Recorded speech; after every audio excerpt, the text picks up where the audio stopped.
ఈరోజు మేము శివుని పూజ చేపిస్తున్నాం.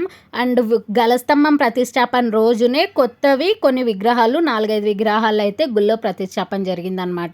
అండ్ పూజారులు చెప్పినారు కొత్త విగ్రహాలు ప్రతిష్టాపన జరిగినప్పుడు కంటిన్యూయస్గా 40 డేస్ అయితే పూజలు జరగాలని చెప్పేసి, ఇంకా అందుకోసమే రోజుకొకరు అన్నట్టు ఊర్లో అందరూ 40 డేస్ అయితే చేపిస్తున్నారు.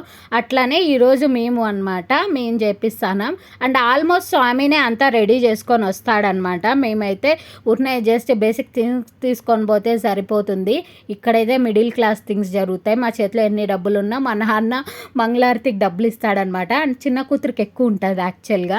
అండ్ నెక్స్ట్ అయితే ఇంకా పూజ విషయానికి వస్తే పూజ అయితే 1.5 అవర్ పూజ ఉంది. నిజంగా అంటే మంచిగా జరిగింది పూజ అయితే.